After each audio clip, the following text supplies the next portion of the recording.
우리가 읽은 본문에 보면 사도 바울은요, 우리가 예상한 것보다 더 엄청난 고난과 환난 속에 염려와 근심이 끊일 수 없는 삶을 사셨습니다. 근데 놀랍게도 우리의 예상과 달리 사도 바울은 그 극한 고난과 환난 속에서라도 평안하고 감사하고 기뻐하는 일들이 훨씬 더 많았습니다. 그래서 모든 서신을 통해서 봤을 때에 사도들의 서신 중에 감사하십시오, 감사합니다, 혹은 기뻐하십시오, 저는 참 기쁩니다, 감사와 기쁨이라는 단어를 제일 많이 사용하신 분이 바로 사도 바울인 것입니다. 특별히 우리가 읽은 본문 6절과 7절을 보니 옥중에서 이렇게 지금 선포하고 있습니다. 우리 한번 다 같이 읽어보시도록 합니다. 아무것도 염려하지 말고 다만 모든 일에 기도와 간구로 너희 구할 것을 감사함으로 하나님께 아뢰라. 그리하면 모든 지각에 뛰어난 하나님의 평강이 그리스도 예수 안에서 너희 마음과 생각을 지키시리라. 아멘. 한번 죄송하지만 따라해 주시면 좋겠습니다. 아무것도 염려하지 말고. 이 말은 두 가지의 의미가 포함되어 있다고 합니다. 첫 번째는 이젠 좀 그만 금지해라, 혹은 중단하라, 이런 뜻이랍니다. 아무것도 염려하지 말라는 것은 미리 근심하고 앞서서 염려하면서 부정적인 내가 예상하는 이 일이 나에게, 우리 가족에게 임할 거야 이렇게 자기 최명 거는 것을 이제는 금지하라, 중단하라, 그런 의미인 것입니다. 왜냐하면 아버지 하나님은 여전히 신실하셔서 성도님들 한 분 한 분을 도와주시고 인도하시고 능력을 베푸시기를 원하시는데, 내가 미리 앞서서 지나치게 염려하고 근심하게 되어지면 그것이 표정 속에 혹은 내 말과 행동 속에 나타나므로 그것을 보시는 하나님이 섭섭하실 수 있다는 것입니다. 나를 믿지 못하나? 나를 불신하나? 경건하지 않네. 어떤 의미로서는 죄악이라고 말씀하실 수도 있을 것입니다. 하나님은 여러분보다 여러분들을 더 사랑하십니다. 하나님은 사랑하셔서 자신의 독생자 예수 그리스도를 십자가에서 죽이시기까지 여러분들을 사랑하십니다. 하나님은 아버지이지 하나님은 아저씨가 아닙니다. 막된 아버지 빼놓고는 자기 자녀가 너무 힘들게 되어지면 능력이 되지 않더라도 어떻게 해서라도 도와주고 싶어서 몸부림치는 것이 아버지입니다. 하늘에 계신 아버지 하나님은 능력이 있으셔서 도우시기를 원하시는데, 내가 먼저 미리 근심하고 걱정하게 되어지면 아버지 하나님 보실 때에 그분이 마음 상하지 않을까요?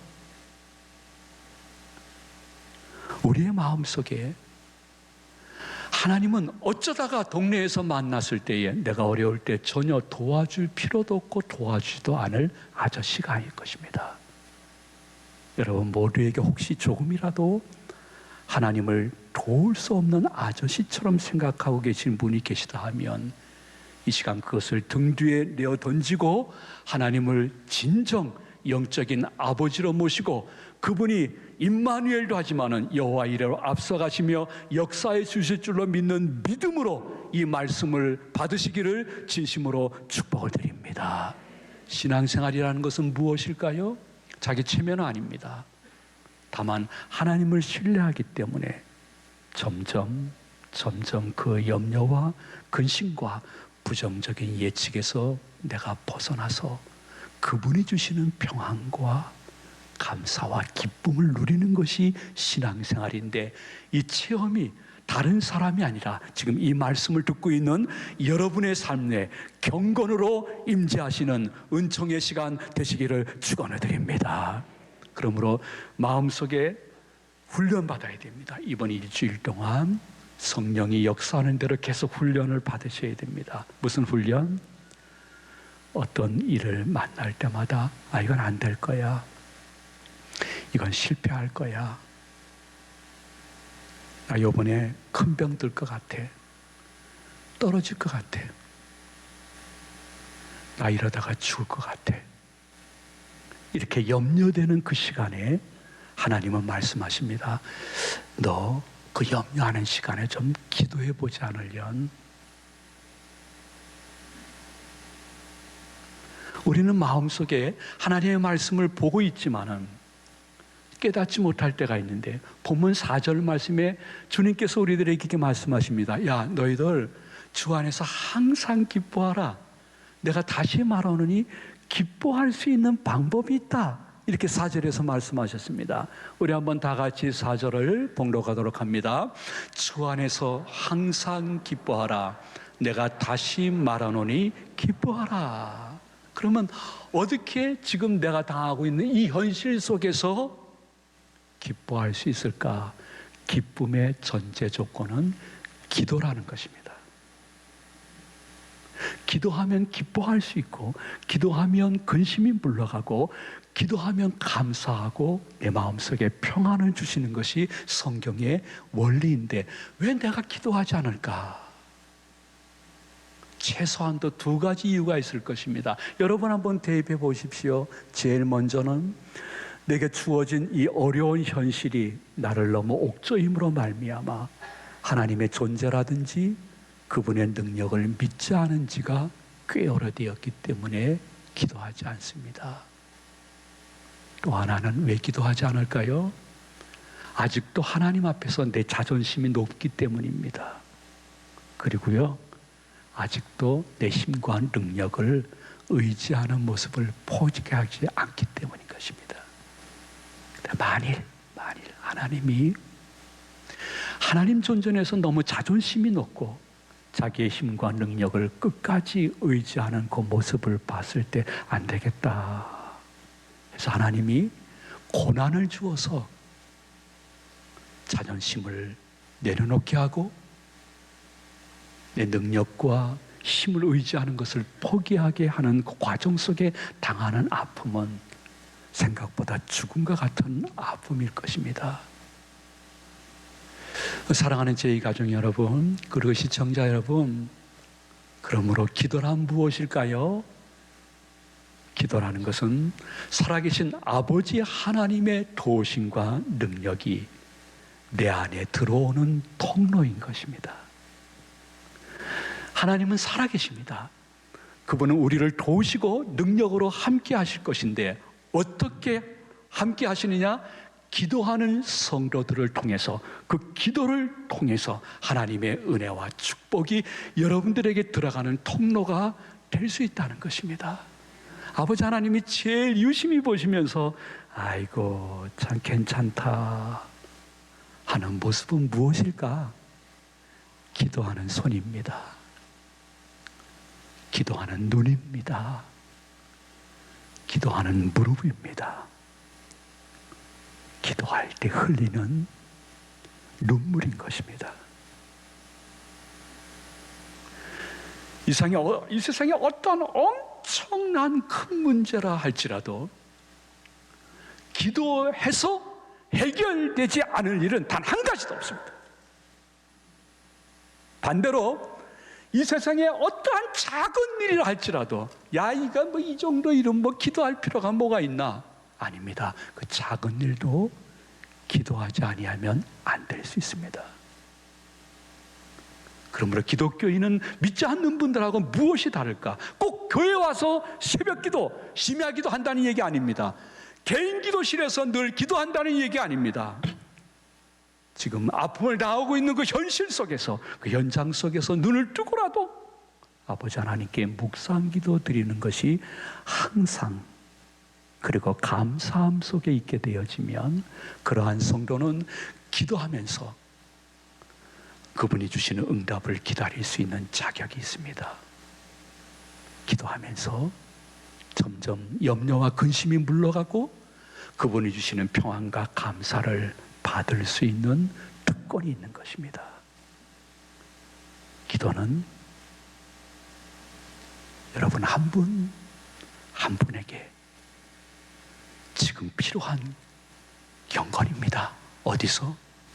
내가 살아가는 그 가정, 그 안방에서, 부엌에서, 내가 지금 일하고 있는 그 회사, 그 책상 안에서, 그 창고 안에서, 혹은 내가 걸어가고 있는, 혹은 운전하고 있는 그곳에서 아버지 하나님께 드리는 기도는 다른 사람은 몰라도 하나님은 유심히 보시면서 영광을 받으시고 역사하셨고 앞으로도 역사하실 좋으신 하나님과 이번 일주일 동안 항상 기도하고 기도 속에 항상 감사하면서 점점 악한 영과 더러운 사람들의 역사를 물리쳐 주시는 그분의 능력을 경험할 수 있는 우리 제가족들 되시기를 소망을 드립니다.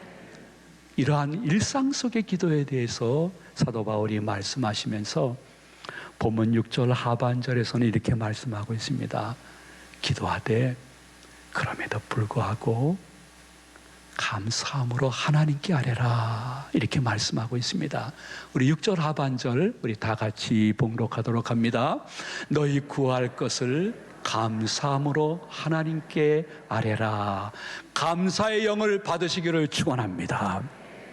기도 중에, 삶 속에, 목사님, 제가 그래도 꽤 기도하고 있는데 제가 기도한 내용대로 솔직히 응답 안 되고 있거든요. 그래도 감사라는 것입니까? 그렇습니다.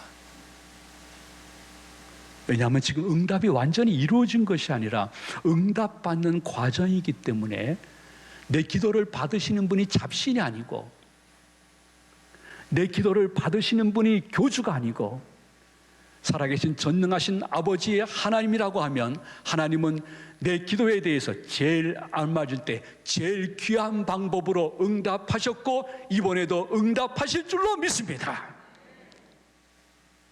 우리가 드리는 기도의 대상이 전지전능하신 하나님이시기 때문에 내 기도 제목대로 응답 안 됐어도 그럼에도 불구하고 감사하고 감사기도 드리고 감사 찬양하고 감사 헌금 드리는 것은 하나님의 마음속에 감동을 주는 좋은 경건이라고 볼 수 있습니다. 혹시 시청하시는 분이나 우리 성도님들 가운데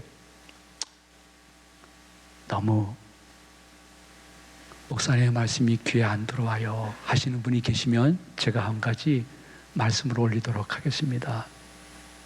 그것은 지금 하나님이 응답 안 하시는 것처럼 여겨 실망했다 할지라도 잠깐 내 자신의 삶의 지난 날을 좀 살펴보시면 좋겠습니다.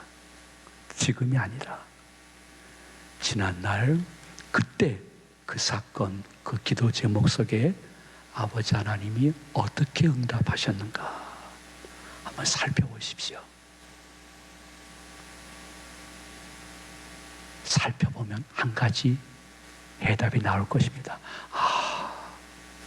그때 그분이 내 때와 달리 그분의 때에 그분의 방법으로 그렇게 응답하셨지. 그러면 이번 기도 제목에도 그분이 그렇게 역사하실 줄로 믿는 믿음이 생기기 때문에 요셉은 큰 환난과 고통과 어려움과 오해를 받으면서 힘들게 인생을 살았지만은 나중에 애굽의 국무총리가 되어서 자신의 지난날의 삶을 뒤돌아보니까 이 모든 과정 속에 하나님이 함께 하시면서 순간 나의 기도 제목을 응답하셨고 길을 인도하신 그분이 이번에도 혹은 앞길에도 역사해 주실 줄로 믿으면서 여기까지 인도하신 분이 하나님이었다고 고백하는 요셉의 고백이 성도님들의 고백이 되셨으면 좋겠습니다. 그분은요, 그분의 때에 분명히 여러분의 입술로 예수님의 이름으로 기도합니다 하고 확신 속에 지나는 성도들의 기도 제목을 그분의 방법으로 응답하십니다. 12의 혈류증 걸렸던 여인이 기도하니까요, 그분이 그분의 때 응답하시는데 즉시 응답해야 되겠구나 하니까 간구하는 그 즉시 12년 동안 흘렀던 모든 혈류의 근원이 제거되어지고 여호와 하나님을 찬양하는 성도로 바뀌는 역사가 그 순간 그 현장에서 일어났습니다. 오늘 이 시간 말씀을 듣고 있는 성도인들 가운데 믿음으로 이 말씀을 받는 성도인들 중에 예배 시간에 여러분의 기도 제목이 영육과 마음속에 응답되어지는 축복이 계시기를 축원을 드립니다. 그런가 하면 갈멜산 꼭대기의 엘리야의 기도는 몇 번의 작전 기도 후에 그분이 응답하셨습니다. 여러분, 기도 쉬는 자만 포기하지 아니하면 엘리야의 갈멜산의 응답이 나의 응답이 될 수 있는 믿음으로 이 말씀을 받으시기를 소망을 드립니다. 때로는 다니엘의 기도처럼 몇 년, 몇십 년 지난 다음에 응답되는 기도 제목도 있습니다. 여러분이 만일 기도 쉬는 자만 포기하지 않는다고 하면 여러분 당대에 다니엘에게 해방의 축복을 70년 만에 주었던 하나님이 여러분의 삶과 여러분의 가정 속에 하나님으로 역사하는 현장을 보면서 자손들에게 간증할 수 있는 믿음의 선진들이 분명히 되실 줄로 믿으시기를 바랍니다.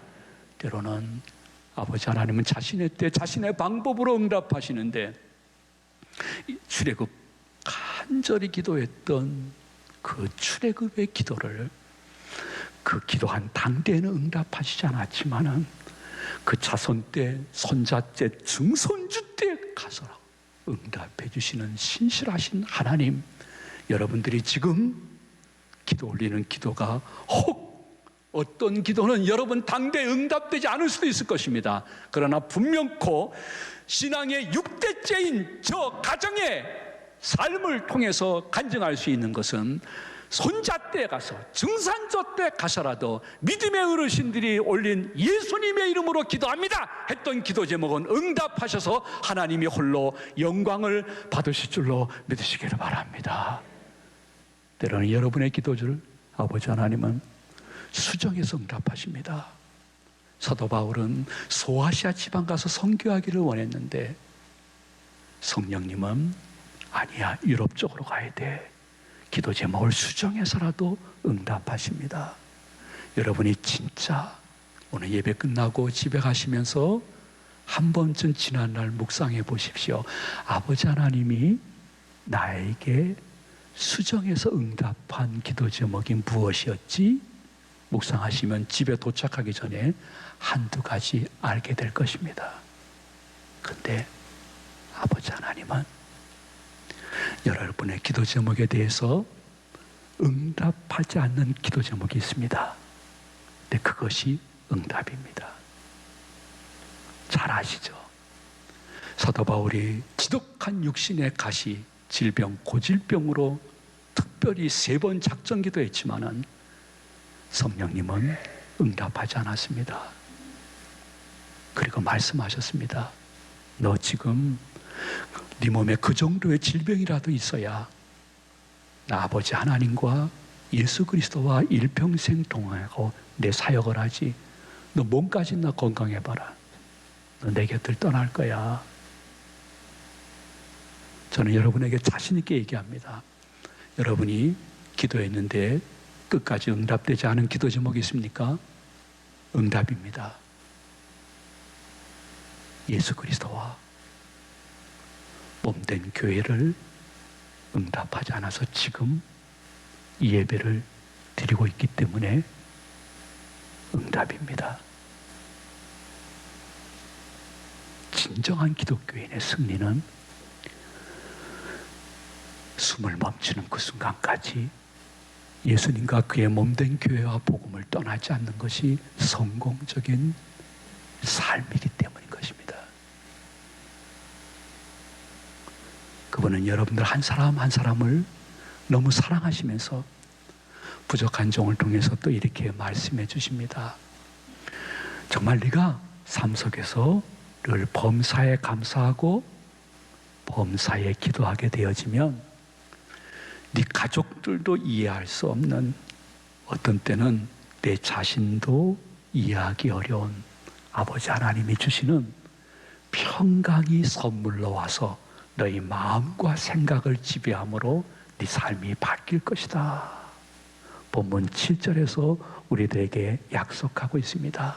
우리 한번 7절을 믿음으로 다 같이 봉독하도록 합니다. 그리하면 모든 지각에 뛰어난 하나님의 평강이 그리스도 예수 안에서 너희 마음과 생각을 지키시리라. 아멘. 여러분들 주위에 있는 교인들 가운데 혹은 여러분의 가족 가운데, 친구 가운데, 자주 교제하는 교인들 가운데 상황이 나보다 훨씬 못합니다. 남편도 자식들도, 그리고 지금 주어진 모든 환경과 물질과 건강도 나보다 훨씬 못한데 그분은 얼굴에 평화가 있습니다.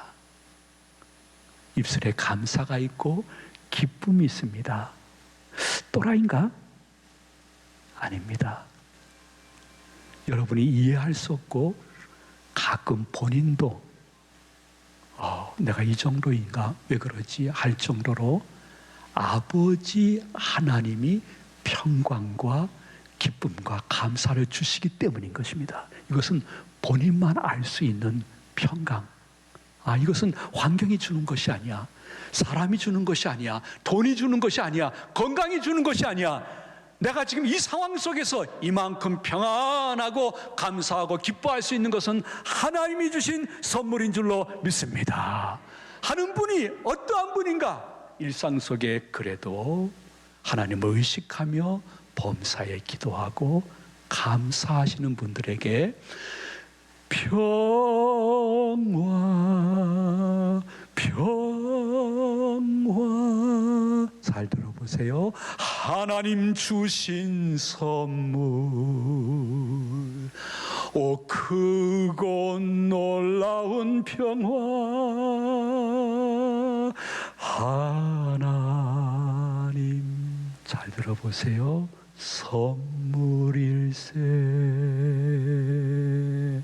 이 평화가 여러분 모두에게 임재하시는 은혜의 시간 되시기를 소망을 드립니다. 말씀을 마칩니다. 성경을 보거나 목회하면서 제가 일평생 느낀 것은 아버지 하나님이 평강을 주시는, 그리고 회복을 주시는, 응답을 주시는 기도는 눈물의 기도였습니다. 사도 바울도 눈물의 기도와 감사를 바울 서신에 참 많이 하셨습니다. 외부적인 환경에 의해서 주어진 그러한 것은 아니었습니다. 아버지 하나님께 1:1로 조용히 앉아서 자신의 통사정을 얘기할 때 그분이 주시는 눈물의 기도는 성도님들의 눈물을 닦아주십니다. 눈물의 기도는 눈물을 멈추게 합니다. 여러분들의 드리는 기도의 응답의 차이는 눈물의 차이입니다. 여러분들이 특별히 기도하지 않는데도 내가 이 정도의 평안함과 이 정도의 일이 풀리고 있다고 하면 기억하십시오. 여러분들을 위해서 그 누군가가 눈물로 기도한 은혜의 결과입니다. 그것이 돌아가신 할아버지 할머니일 수도 있고, 살아계신 엄마일 수도 있고 아빠일 수도 있습니다. 혹은 자녀의 눈물의 기도일 수도 있습니다. 눈물의 기도는 내 자신뿐만이 아니라 내 가족, 내 사랑하는 사람들의 눈물을 멈추게 할 수 있습니다. 저는 하품하면서 눈물 흘린 것밖에 없는데 내 아내, 내 자녀, 내 부모, 그분의 눈물 때문에 제가 산부 예배 시간에 앉아서 예배드리고 있습니다 하시는 분들이 분명히 계실 것입니다. 그러다 어느 날 주님이 우리를 부르실 것입니다. 부르시면 그 나라 천국에 들어가면 그때부터는 우리들의 눈에 눈물이 완전히 없어지고 완성된 평화, 감사, 기쁨이 있을 것을 요한계시록 7장 17절은 이렇게 예언하고 있습니다. 우리 다 같이 믿음으로 봉독합니다.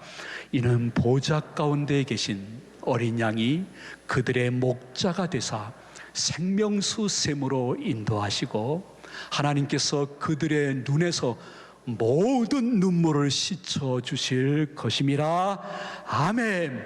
할렐루야.